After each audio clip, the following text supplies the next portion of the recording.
नमस्कार दोस्तों। डेट है आज की 20 जुलाई 2020 और स्वागत है आपका एडिटोरियल डिस्कशन में। आज 4 इश्यूज हम डिस्कस करेंगे। सबसे पहले आर्टिकल हम डिस्कस करेंगे मालाबार एक्सरसाइज में ऑस्ट्रेलिया की इन्वॉल्वमेंट के बारे में। दूसरा आर्टिकल हम डिस्कस करेंगे इंडियन एक्सप्रेस का एग्रीकल्चर में सेल्फ रिलायंस से संबंधित। तीसरा आर्टिकल हम बिजनेस लाइन का डिस्कस करेंगे इलेक्ट्रॉनिक्स इंडस्ट्री से संबंधित। ये काफ़ी ज़्यादा इंपॉर्टेंट आर्टिकल हैं। सबसे लास्ट में हम आर्टिकल डिस्कस करेंगे हिंदू का ही एंटी टॉर्चर लॉ से संबंधित। चलिए डिस्कशन स्टार्ट करते हैं।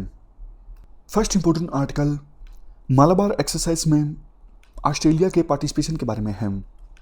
आप जीएस पेपर 3 के इस टॉपिक से और जीएस पेपर 2 से भी आर्टिकल को रिलेट कर सकते हो। अभिजीत सिंह के द्वारा ये आर्टिकल लिखा गया है। देखो, मालाबार एक्सरसाइज एक नेवल एक्सरसाइज है। 1992 में स्टार्ट हुई। शुरुआत में सिर्फ 2 देश इस एक्सरसाइज में पार्टिसिपेट करते थे, एक इंडिया और दूसरा यूएसए। लेकिन 2015 के बाद जापान भी इस एक्सरसाइज में पार्टिसिपेट करने लगा। अभी फिलहाल 3 देश पार्टिसिपेट करते हैं, इंडिया, यूएसए, जापान। लेकिन पिछले कुछ सालों से मांग चल रही है ऑस्ट्रेलिया को भी इस नेवल एक्सरसाइज में पार्टिसिपेट करने का मौका दिया जाए। लेकिन इंडिया इस प्रपोजल के अगेंस्ट था। क्यों? क्योंकि देखो, इंडिया नहीं चाहता था कि चाइना को यह संकेत जाए कि इंडिया एंटी चाइना ग्रुप में शामिल हो गया है। इसलिए इंडिया की रिलेक्टेंस थी। हालांकि देखो, सिंगापुर और ऑस्ट्रेलिया इन 2 देशों ने मालाबार एक्सरसाइज में पास्ट में पार्टिसिपेट किया है, लेकिन परमानेंट मेंबर के तौर पे नहीं, इनवाइटी के तौर पे। बट अभी कंटेक्स्ट ये है, चूंकि इंडिया और चाइना के बीच फिलहाल काफी टेंशंस हैं, इंडिया जल्द ही इसे अप्रूवल दे सकता है। इस साल के अंत में जो मालाबार एक्सरसाइज कंडक्ट होगी, इस एडिशन से ऑस्ट्रेलिया को परमानेंटली इनवाइट किया जा सकता है इस नेवल एक्सरसाइज मालाबार में पार्टिसिपेट करने के लिए। अगर देखो ऐसा होता है तो चाइना का क्या स्टैंड होगा? चाइना ने देखो हमेशा से विरोध किया है। जब क्वाड ग्रुप फॉर्म हुआ था, क्वाड ग्रुप में 4 देश हैं, इंडिया, ऑस्ट्रेलिया, जापान, यूएसए। ये चारों डेमोक्रेटिक कंट्रीज हैं। तब भी चाइना ने इस क्वाड ग्रुप का विरोध किया था। चाइना ने कहा था ये एक कोशिश है चाइना को कंटेन करने के लिए। चाइना को यह लगता है जैसे देखो नाटो का निर्माण हुआ था यूएसएसआर को कंटेन करने के लिए, यूएसएसआर का सामना करने के लिए, उसी प्रकार से क्वाड का निर्माण हुआ है चाइना को कंटेन करने के लिए, चाइना का सामना करने के लिए। मतलब क्वाड ग्रुप नाटो के समकक्ष ग्रुप है।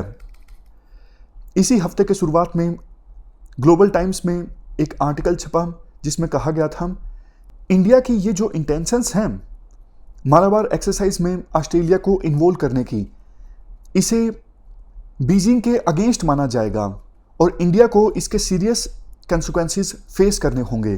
तो ये चाइना का स्टैंड है अगर इंडिया ऑस्ट्रेलिया को इनवाइट करता है मालाबार एक्सरसाइज में पार्टिसिपेट करने के लिए।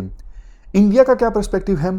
देखो, हमारे देश में जो रियलिस्ट एक्सपर्ट्स हैं उनका मानना है ये स्टेप तो काफ़ी अच्छा है और ये काफ़ी पहले हो जाना चाहिए था। रियलिस्ट एक्सपर्ट्स का ये बोलना है कि भैया वैसे भी चाइना का सामना आपको करना है इंडियन ओशन में, तो आपको like minded countries for example USA, Japan, Australia के साथ मिल के काम करना होगा और इसी डायरेक्शन में सरकार का ये स्टेप काफ़ी अच्छा स्टेप होगा। इसी के साथ जो ये क्वाड ग्रुप फॉर्म हुआ था जिसमें 4 देश हैं, अभी तक देखो इस क्वाड ग्रुप का जो रोल था काफ़ी लिमिटेड था। लेकिन जैसे ही ऑस्ट्रेलिया पार्टिसिपेट करेगा मालाबार नेवल एक्सरसाइज में, तो क्वाड ग्रुप जो है वो थोड़ा थोड़ा मिलिट्री रोल भी प्ले करना स्टार्ट कर देगा। इसके इंडिया को फ़ायदा क्या होगा इससे? अब जब Quad group military role play करने लगेगा, देखो हमेशा से इंडिया को ये कंसर्न रहता है कि इंडियन ओशन रीजन में चाइना की जो एक्टिविटीज़ हैं वो बढ़ती जा रही हैं। तो अगर Quad group military role play करने लगेगा तो इंडिया आवश्यक कैपेबिलिटी हासिल कर सकता है इंडियन ओशन में चाइना का सामना करने के लिए। एक्चुअल में अगर देखो चाइना का कोई भी शिप इंडियन ओशन में आता है तो हमारे पास एयरबोर्न सर्विलियंस की तो कैपेबिलिटी है। हमें पता लग जाता है कि चाइना का शिप इंडियन ओशन रीजन में आया है, क्योंकि हमारे एयरक्राफ्ट यहाँ पे निगरानी करते रहते हैं, हमें दिख जाता है चाइना का कोई भी शिप आता है। बट अगर चाइना की सबमरीन इंडियन ओशन रीजन से होकर गुजरती है तो हमारे पास anti submarine warfare technology available नहीं है हमारे पास, और यूएसए अभी हमें ये टेक्नोलॉजी दे भी नहीं रहा है। लेकिन इंडिया को उम्मीद ये है, जब ये Quad group military role play करने लगेगा तो यूएसए की कंपनीज, यूएसए हमें एंटी सबमरीन वारफेयर टेक्नोलॉजी देगा, जिसकी सहायता से हम चाइना की सबमरीन्स का भी मुकाबला कर सकेंगे इंडियन ओशन रीजन में। ऐसी इंडिया को उम्मीद है। अगर देखो इंडिया को ऐसी कैपेबिलिटी नहीं मिलती है इवन क्वाड ग्रुप के मिलिट्री रोल प्ले करने के बावजूद, तो फिर देखो ऑस्ट्रेलिया को इस मालाबार एक्सरसाइज में इन्वॉल्व करने का कोई फायदा नहीं है, इससे बल्कि इंडिया को नुकसान ही होगा। नुकसान कैसे होगा? नुकसान देखो ऐसे होगा, क्योंकि इंडिया और चाइना अभी बॉर्डर पर पीस इस्टेब्लिश करने के लिए नेगोशिएशंस कर रहे हैं, लेकिन ऑस्ट्रेलिया को इन्वॉल्व करना ये एडवर्स सिग्नल्स भेजेगा चाइना को। इंडिया शायद पीस मेंटेन करने में इंटरेस्टेड नहीं है। इंडिया चाइना के अगेंस्ट ग्रुप में शामिल हो रहा है, तो इसके बाद एलएसी पर चाइना एक दूसरा फ्रंट खोल सकता है, या फिर ईस्ट इंडियन ओशन रीजन में अपनी एक्टिविटीज़ इंक्रीज करके भी दूसरा फ्रंट ओपन कर सकता है। मान लीजिए ये इंडियन ओशन रीजन है, यहाँ पर चाइना अपनी एक्टिविटीज़ को इंक्रीज कर सकता है, जिससे इंडिया की सिक्योरिटी कॉम्प्रोमाइज़ होगी। इसके साथ साथ देखो यूएसए की एक्टिविटीज़ काफ़ी ज़्यादा बढ़ती जा रही है साउथ चाइना सी में। हाल ही में जब चाइना ने अपने वेसल्स को भेजा साउथ ईस्ट एशियन कंट्रीज़ के एक्सक्लूसिव इकोनॉमिक जोन में, तो बदले में यूएसए ने भी अपने वेसल्स को भेज दिया साउथ चाइना सी में। हाल ही में यूएसए के 3 aircraft carrier groups, USS Theodore Roosevelt, USS Nimitz और तीसरे नंबर पे यूएसएस रोनाल्ड रीगन, ये तीनों भेजे गए साउथ चाइना सी में चाइना की एग्रेशन को काउंटर करने के लिए। और अगर देखो क्वाड इस प्रकार से मिलिट्री रोल प्ले करने लगेगा, तो कल को यूएस, जापान इंडिया को भी बोल सकते हैं कि भैया आप भी अपने शिप्स भेजिए हमारी हेल्प करने के लिए, चलो आओ मिलके हम चाइना का सामना करेंगे। तो क्या इंडिया इस सिचुएशन को फेस करने के लिए तैयार है? अगर इंडिया अपने शिप नहीं भेजेगा तो यूएस, जापान इनको लगेगा इंडिया तो बातें बहुत करता है लेकिन चाइना का सामना करने के लिए डरता है, आगे नहीं आता है। और दूसरा देखो इंडिया का जो मेन कंसर्न है कि इंडियन ओशन रीजन में चाइना का सामना करने के लिए इन देशों की हेल्प लेना, जापान और यूएसए, इनको ये लगेगा इंडियन ओशन में चाइना की एक्टिविटीज़ कुछ खास नहीं है, तो यहाँ पे जॉइंट ऑपरेशन चलाने का कोई फायदा नहीं है। हाँ, ऑस्ट्रेलिया जरूर इंडिया के साथ आ सकता है, क्योंकि ये ऑस्ट्रेलिया है और यहाँ पे ईस्ट इंडियन ओशन है। तो ईस्ट इंडियन ओशन में चाइना की एक्टिविटीज़ इंक्रीज होती हैं तो ऑस्ट्रेलिया को भी नुकसान होता है, इनकी भी सिक्योरिटी कॉम्प्रोमाइज़ होती है। ये जरूर इंटरेस्टेड हो सकते हैं इंडिया के साथ ईस्टर्न इंडियन ओशन को सिक्योर करने के लिए, बट जापान और यूएसए ज़्यादा इंटरेस्टेड नहीं होंगे, तो इंडिया को नुकसान भी हो सकता है। ये चीज़ भी हमें समझने की आवश्यकता है। तो मालाबार नेवल एक्सरसाइज में ऑस्ट्रेलिया के पार्टिसिपेशन से संबंधित आर्टिकल को हमने डिस्कस किया। चलते हैं आगे। नेक्स्ट आर्टिकल एग्रीकल्चर में सेल्फ रिलायंस से संबंधित है। आप जीएस पेपर 3 के इस टॉपिक से आर्टिकल को रिलेट कर सकते हो। आज के समय में सरकार आत्मनिर्भर भारत कैंपेन पे काफ़ी ज़्यादा फोकस कर रही है। इस आर्टिकल में हम फोकस करेंगे कि एग्रीकल्चर सेक्टर में हम कैसे सेल्फ रिलायंट हो सकते हैं। अगर देखो हमें एग्रीकल्चर सेक्टर में सेल्फ रिलायंट होना है तो सीड्स, फर्टिलाइजर्स, ट्रैक्टर्स, इन तीनों के मामले में सेल्फ रिलायंट होने की आवश्यकता है। एक एक करके तीनों की बात करेंगे। सबसे पहले बात करेंगे सीड्स की। देखो एग्रीकल्चर में पैदावार को इंक्रीज करने के लिए अच्छे सीड्स का होना बहुत ज़्यादा ज़रूरी है, क्वालिटी सीड्स का होना बहुत ज़्यादा ज़रूरी है किसानों के पास, तभी एग्रीकल्चर सेक्टर में हम पैदावार को इंक्रीज कर सकते हैं। हरित क्रांति यानी ग्रीन रेवोल्यूशन की जब स्टार्टिंग हुई थी, उससे पहले 18,000 टन के अच्छी क्वालिटी के सीड्स हमने इंपोर्ट किए थे। फॉर एग्जांपल लर्मा रोजो और सोनारा 64 ये वीट सीड्स हैं जो उस समय हमने इंपोर्ट किए थे, और IR8 राइस सीड्स उस समय हमने इंपोर्ट किए थे। इसका नतीजा क्या हुआ? हरित क्रांति हमारे देश में आई और आज जो हमारे भंडार हैं फूड ग्रेन्स के वो भरे हुए हैं। बट देखो, बाद में Indian council of agriculture research ने सीड्स की रिसर्च पर काफ़ी ज़्यादा फोकस किया। आज देखो इंडिया अपने पड़ोसी देशों को सीड्स एक्सपोर्ट करता है। इवन लॉकडाउन के दौरान भी हमारे प्राइवेट सेक्टर के द्वारा जो सीड्स प्रोड्यूस किए गए थे वो भेजे गए बांग्लादेश में स्पेशल ट्रेन्स की सहायता से। इंडिया देखो एक बहुत ही इंपॉर्टेंट सीड प्रोड्यूसर के रूप में इमर्ज हो सकता है, और दूसरे जो डेवलपिंग कंट्रीज हैं उनको भी सीड्स बड़ी मात्रा में एक्सपोर्ट कर सकता है, जैसे साउथ ईस्ट एशियन कंट्रीज या फिर साउथ एशिया के दूसरे कंट्रीज।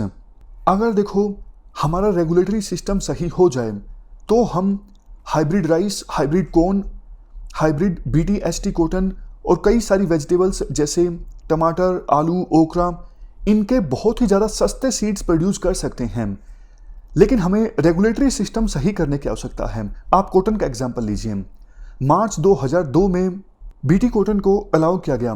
BT कॉटन जो कि एक GM क्रॉप है, यानी जेनेटिकली मॉडिफाइड क्रॉप है। इसका फायदा भी इंडिया को हुआ।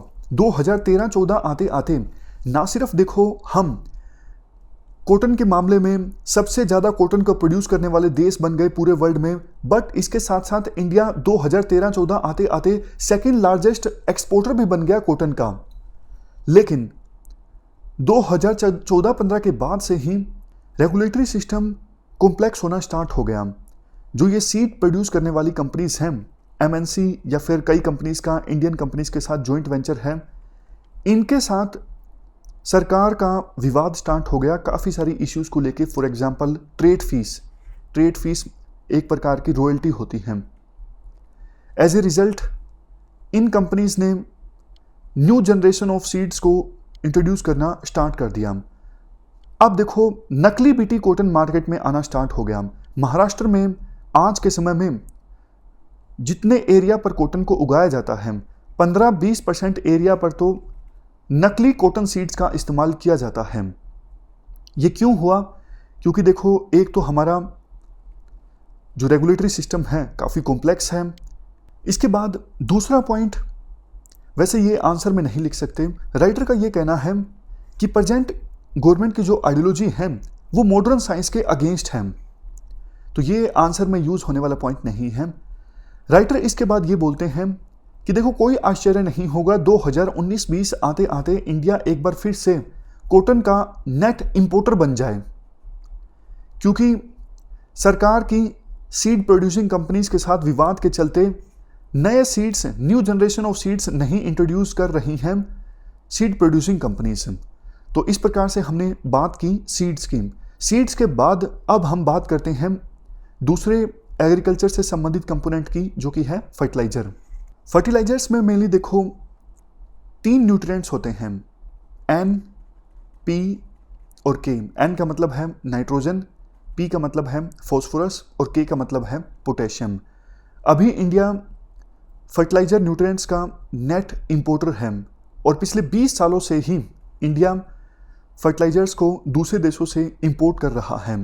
बात करें 2019-20 की, यानी पिछले साल हमने $6.7 बिलियन के फर्टिलाइजर्स को इंपोर्ट किया, जिसमें सबसे बड़ी जो मात्रा है वो यूरिया की है। हमने $2.9 बिलियन की वैल्यू का यूरिया इंपोर्ट किया। इसके बाद DAP यानी डायमोनियम फॉस्फेट, $2 बिलियन की वैल्यू का DAP हमने इंपोर्ट किया। इसके बाद MOP यानी म्यूरिएट ऑफ पोटास, $1.14 बिलियन का MOP हमने दूसरे देशों से इंपोर्ट किया। अब देखो MOP के मामले में तो हम पूरी तरह से इंपोर्ट पर ही डिपेंडेंट हैं, लेकिन DAP के मामले में हम ना सिर्फ फिनिश्ड प्रोडक्ट को इंपोर्ट करते हैं बल्कि पोटैश रॉक को भी इंपोर्ट करते हैं ताकि फाइनल प्रोडक्ट तैयार किया जा सके। क्योंकि देखो DAP और MOP को प्रोड्यूस करने के लिए हमारे पास रॉ मटेरियल अवेलेबल नहीं है, इसलिए आने वाले सालों में भी इंडिया इनके लिए दूसरे देशों पर ही डिपेंडेंट रहेगा। इसके बाद बात करते हैं तीसरे नंबर पे यूरिया की। हमने 2019-20 में 11 मिलियन टन यूरिया को इंपोर्ट किया। इंडिया यूरिया के मामले में आत्मनिर्भर बनना चाहता है। 5 नए यूरिया प्लांट्स को ओपन करके ये ओपन किए जाएंगे पब्लिक सेक्टर के द्वारा और इनकी टोटल कैपेसिटी होगी 6.35 मिलियन मेट्रिक टन। कंसर्निंग चीज़ देखो ये है, इन यूरिया प्लांट्स में जो गैस यूज़ होती है उस 70% गैस को हम दूसरे देशों से इंपोर्ट करते हैं और गैस का जो दाम होता है वो डोमेस्टिक गैस के प्राइस के अपेक्षाकृत काफ़ी ज़्यादा होता है। इन 5 में से एक यूरिया का प्लांट जो कि तलचर में है, ये कोल गैसिफिकेशन पे आधारित है। कोल गैसिफिकेशन चाइनीज़ टेक्नोलॉजी के साथ है। इन यूरिया प्लांट्स में जो यूरिया प्रोड्यूस होगा उसकी कीमत $400 पर टन के आसपास होगी, जबकि देखो इंटरनेशनल प्राइस यूरिया का 250 से लेके 300 टन के आसपास है। तो बताइए, इस प्रकार से इंडिया अगर आत्मनिर्भर बनेगा तो फायदा होगा या फिर नुकसान होगा? राइटर के अनुसार ऐसे तो देखो नुकसान ही होगा। तो सरकार को क्या करना चाहिए? सरकार को सिर्फ पीएसयूज को जिम्मेदारी नहीं देनी चाहिए यूरिया प्रोडक्शन की, क्योंकि पीएसयूज काफ़ी एफिशिएंसी के साथ काम नहीं कर पाते, धीरे धीरे लॉस में चले जाते हैं, वाइट एलिफेंट बन जाते हैं। इसलिए गवर्नमेंट को अलाउ करना चाहिए। ऑलरेडी जो प्राइवेट सेक्टर की कंपनीज यूरिया को प्रोड्यूस कर रही हैं उनको एक्सपेंड करने के लिए अप्रूवल दे दिया जाए, वो अपनी कैपेसिटी को एक्सपेंड कर सकें, और नई कंपनीज को भी अलाउ किया जाए, नई प्राइवेट कंपनीज भी यूरिया को प्रोड्यूस कर सकें, उन्हें प्रॉपर गाइडलाइंस के साथ लाइसेंस दिया जाए। इसके अलावा एक और काम सरकार कर सकती है। अभी देखो फर्टिलाइजर्स के प्राइसेस को सरकार रेगुलेट करती है ताकि उचित दामों पर किसानों को फर्टिलाइजर्स अवेलेबल हो सकें। बट राइटर का ये मानना है इस प्रकार से फर्टिलाइजर्स के मार्केट प्राइस को रेगुलेट करके नुकसान होता है, फ़ायदा नहीं होता है। अगर किसानों को फ़ायदा पहुंचाना है, उनको सब्सिडी देनी है तो डायरेक्टली कैश सब्सिडी दे दो और मार्केट में प्राइवेट कंपनीज को इनेबल किया जाए, वो कॉम्पिटिट कर सकें। अगर देखो फर्टिलाइजर्स की मार्केट में ओपननेस के साथ प्राइवेट कंपनीज अगर एक दूसरे का मुकाबला करेंगी तो कॉम्पिटिटिवनेस की वजह से अपने आप ही सस्ते फर्टिलाइजर्स मार्केट में बिकने लगेंगे। अगर ऐसा होता है तो प्राइवेट सेक्टर प्लांट्स अपनी यूरिया प्रोडक्शन को एक्सपेंड करेंगे, चाहे वो हमारे देश में करें या फिर पर्शियन गल्फ में करें जहाँ पे गैस काफ़ी ज़्यादा सस्ती मिलती है, लेकिन यूरिया का प्रोडक्शन तो इंक्रीज होगा और सस्ता यूरिया मार्केट में आएगा। ये सही मायनों में ट्रू आत्मनिर्भरता है। इसके बाद बात करते हैं तीसरे कंपोनेंट की जिसमें सेल्फ रिलायंस की आवश्यकता है, वो है फार्म मशीनरी। और फार्म मशीनरी में भी सबसे मेन ट्रैक्टर्स। देखो 1961-62 उस समय ग्रीन रेवोल्यूशन स्टार्ट नहीं हुआ था। उस समय इंडिया में सिर्फ 880 ट्रैक्टर यूनिट्स थी। आज 2018-19 में हमारे देश में ट्रैक्टर यूनिट्स की संख्या हो गई है बढ़ के 9 लाख। इंडिया आज के समय में सबसे ज़्यादा ट्रैक्टर प्रोड्यूस करता है, लार्जेस्ट मैन्युफैक्चरर है ट्रैक्टर्स का इंडिया। इवन बड़ी संख्या में इंडिया ट्रैक्टर्स अब एक्सपोर्ट भी करता है आसियान कंट्रीज़ को, अफ्रीकन कंट्रीज़ को। क्वेश्चन उठता है ये कैसे पॉसिबल हो पाया? देखो ग्रीन रेवोल्यूशन ने एक धक्का जरूर मारा कि ट्रैक्टर्स की प्रोडक्शन ज़्यादा हो हमारे देश में, लेकिन असल जो चेंज आया वो 1991 के बाद आया, जब एलपीजी रिफॉर्म्स आए थे तो ट्रैक्टर इंडस्ट्री को डी लाइसेंस कर दिया गया। काफ़ी सारी प्राइवेट कंपनीज आई ट्रैक्टर्स को मैन्युफैक्चर करने के लिए। आज के समय में महिंद्रा एंड महिंद्रा का जो शेयर है ट्रैक्टर मैन्युफैक्चरिंग में वो 40% है। अब तो देखो इवन जैसे उबर कंपनी सर्विसेज प्रोवाइड करती है कैब के लिए, उसी प्रकार से काफ़ी सारी ऐसी कंपनीज हैं जो रेंट पर ट्रैक्टर प्रोवाइड करती हैं। बहुत सारे छोटे किसान हैं जो अभी भी ट्रैक्टर को नहीं परचेज कर पाते, तो उनके लिए इस प्रकार की सर्विसेज अवेलेबल हैं कि आप सीज़न के लिए ट्रैक्टर किराए पे लीजिए, उसके बाद लौटा दीजिए, जितना आप यूज़ करोगे आपको उतना ही किराया देना है। ये काफ़ी ज़्यादा अच्छा है। कुल मिला के देखो, अब एसेंस राइटर आर्टिकल का ये निकालते हैं, चाहे सीड्स हों, फर्टिलाइजर हों या फिर ट्रैक्टर्स हों, हमारी स्ट्रेंथ है प्राइवेट सेक्टर। गवर्नमेंट को आवश्यकता ये है कि अननेसेसरी यानी अनावश्यक जो रेगुलेशन हैं इन्हें ख़त्म कर दिया जाए, ताकि प्राइवेट सेक्टर जो चेन्स में अभी बंधा हुआ है ये चेन्स तोड़ के बाहर निकले और सही मायनों में भारत को आत्मनिर्भर बनाए। तो एग्रीकल्चर में सेल्फ रिलायंस से संबंधित आर्टिकल को हमने डिस्कस किया। चलते हैं आगे। इसके बाद नेक्स्ट आर्टिकल इलेक्ट्रॉनिक्स इंडस्ट्री से संबंधित है। आप जीएस पेपर 3 के इस टॉपिक से आर्टिकल को रिलेट कर सकते हो। देखो, हाल ही में सरकार ने हमारे देश में इलेक्ट्रॉनिक्स मैन्युफैक्चरिंग को प्रमोट करने के लिए 48,000 करोड़ की लागत की 3 स्कीम्स चलाई।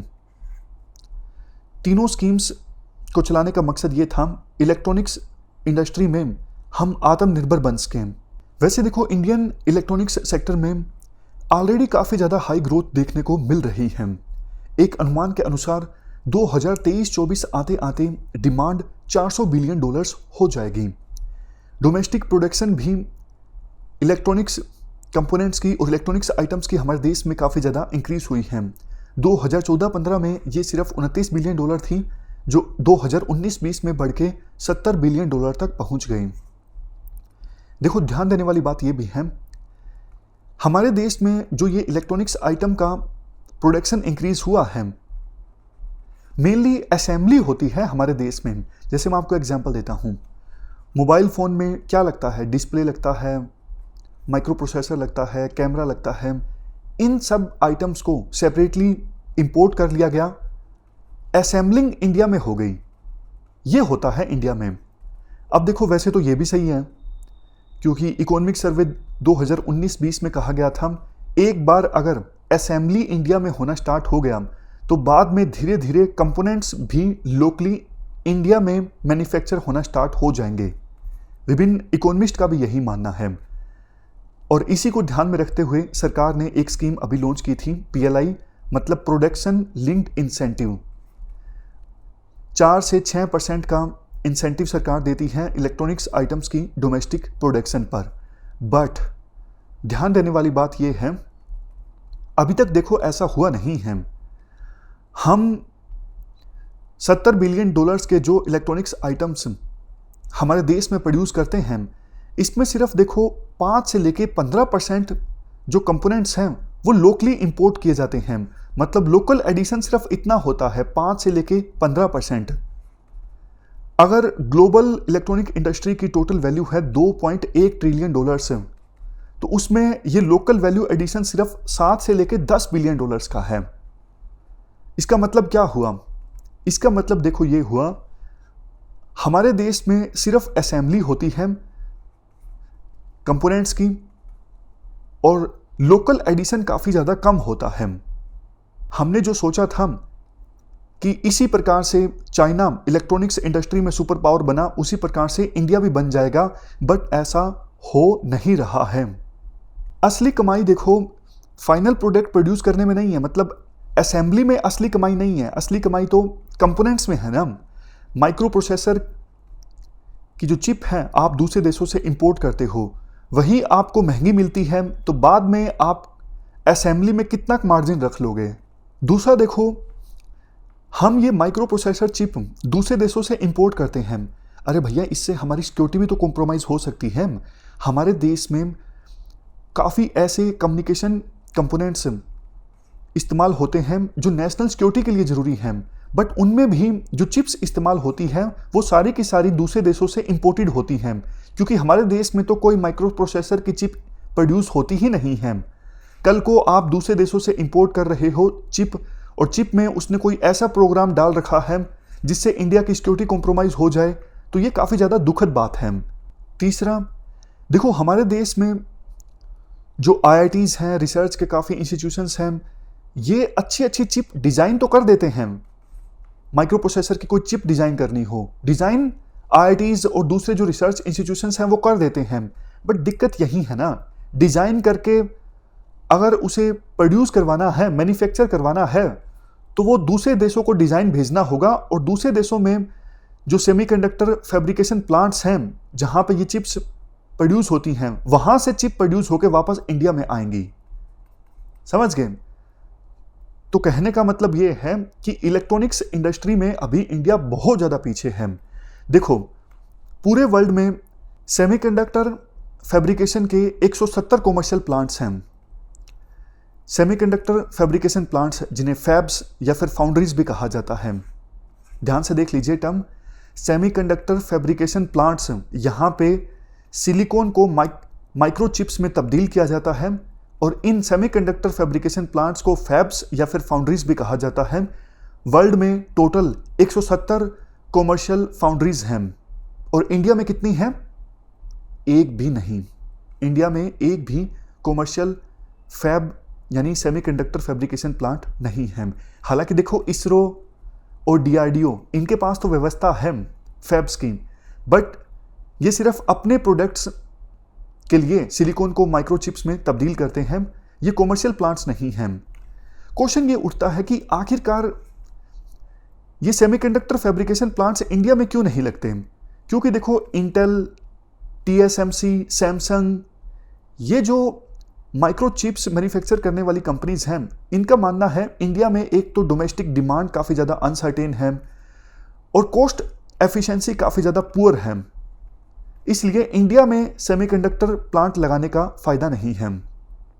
देखो, ये जो सेमीकंडक्टर फैब्रिकेशन प्लांट होते हैं, इनमें डेप्रिसिएशन काफ़ी ज़्यादा होता है। हर 18 महीने बाद टेक्नोलॉजी चेंज हो जाती है, तो depreciation cost total production cost का ऑलमोस्ट 50 से लेके 60% है। और देखो, एक सेमीकंडक्टर फैब्रिकेशन प्लांट इस्टेब्लिश करने में काफ़ी ज़्यादा कैपिटल की आवश्यकता है। कितनी? $2 बिलियन या फिर इससे ज़्यादा।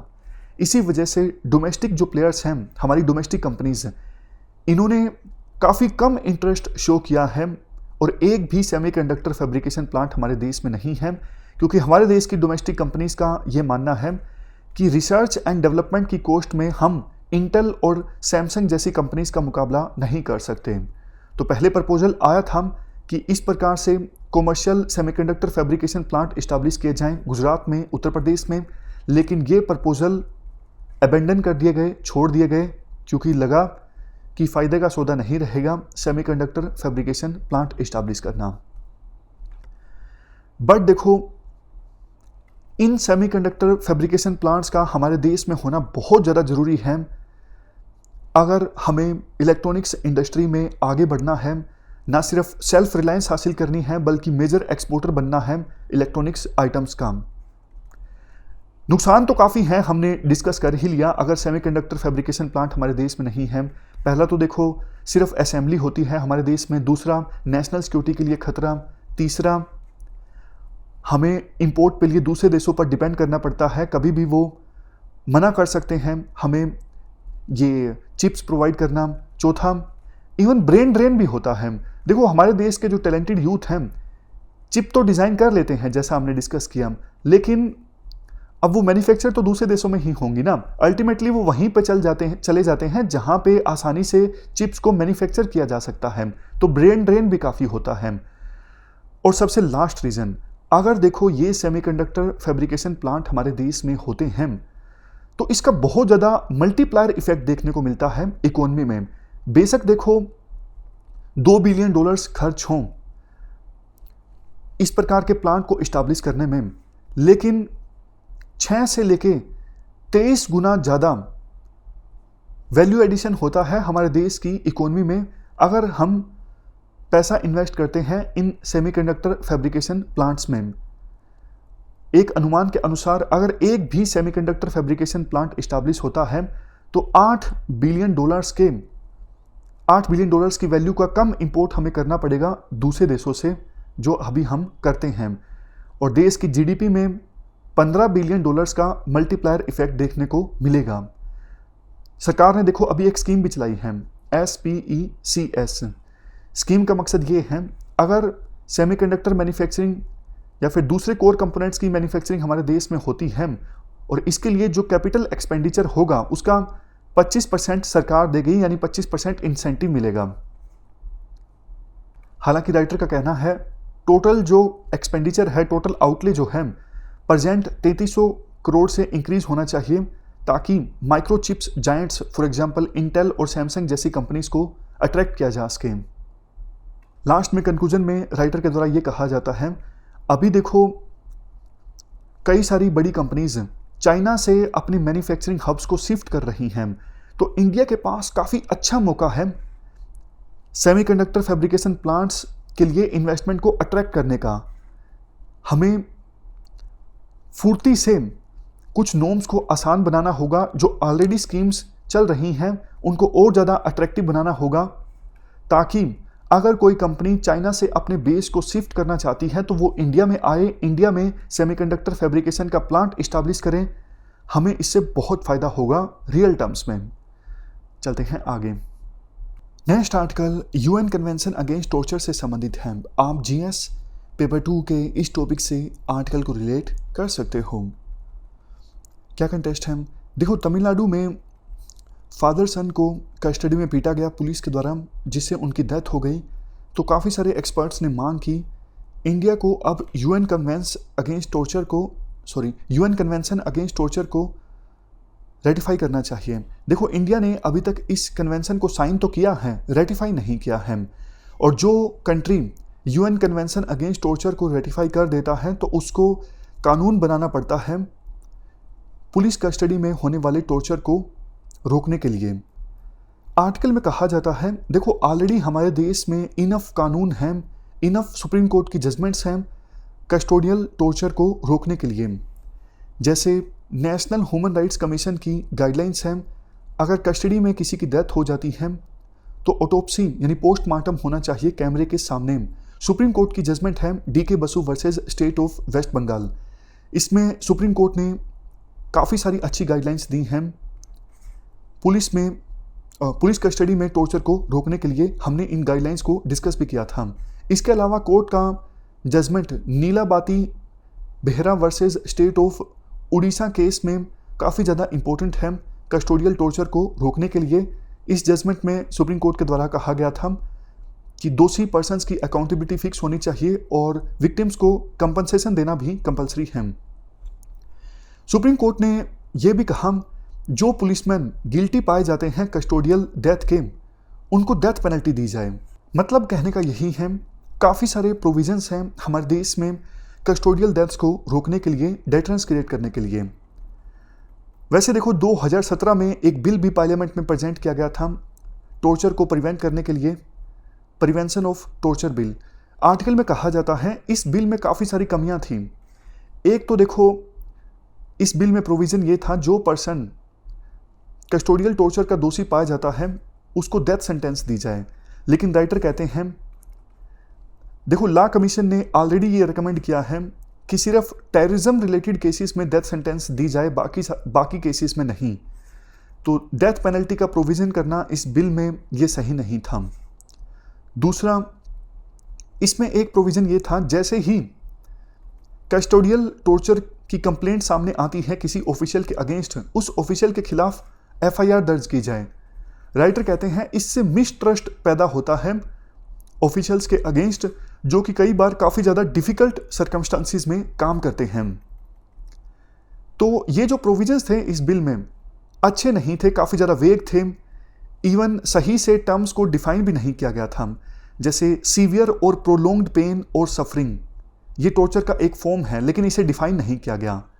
तो कुल मिला के राइटर लास्ट में यही बोलते हैं, जो retired supreme court justice Deepak Gupta ने कहा था, हमारे देश में पहले जो कानून हैं टॉर्चर को रोकने के लिए उनको आप ठीक से इंप्लीमेंट करो। इन्वेस्टिगेशंस या फिर प्रोसिक्यूशंस जो होते हैं वो फेयर नहीं होते, इन्हें रेक्टिफाई करने की आवश्यकता है, पुलिस को ट्रेन करने की आवश्यकता है। थर्ड डिग्री मेथड्स अपनाने के बजाय इन्वेस्टिगेशन के लिए साइंटिफिक स्किल्स का ज़्यादा से ज़्यादा इस्तेमाल हो।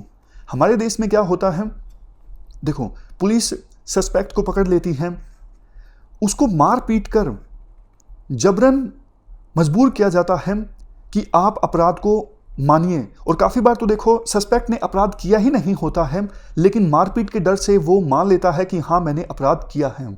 आपको याद होगा गुड़गांव के रयान इंटरनेशनल स्कूल में एक कंडक्टर का केस सामने आया था। एक छोटे बच्चे की, सेकंड क्लास के बच्चे की डेथ हो गई थी और पुलिस ने आरोप लगाया था कि कंडक्टर ने हत्या की है उस दूसरी क्लास के बच्चे की। और मीडिया के सामने आकर उस कंडक्टर ने एक्सेप्ट भी किया, लेकिन बाद में सीबीआई जांच में खुलासा हुआ, एक बड़ी क्लास के बच्चे ने उस छोटे बच्चे की हत्या की थी और कंडक्टर को जबरन मजबूर किया गया था पुलिस के द्वारा अपराध मानने के लिए कि हाँ मैंने वो अपराध कंडक्ट किया है। वास्तव में उस कंडक्टर ने वो अपराध किया ही नहीं था। तो ऐसा हमारे देश में होता है। तो साइंटिफिक स्किलिंग का इस्तेमाल होना चाहिए अपराधी का पता लगाने के लिए, ना कि मारपीट का जिसका सहारा पुलिस लेती है। तो ये हमने पूरा आर्टिकल डिस्कस किया यूएन कन्वेंशन अगेंस्ट टॉर्चर के बारे में। इस डिस्कशन में फिलहाल इतना ही है। Thank you very much for discussion.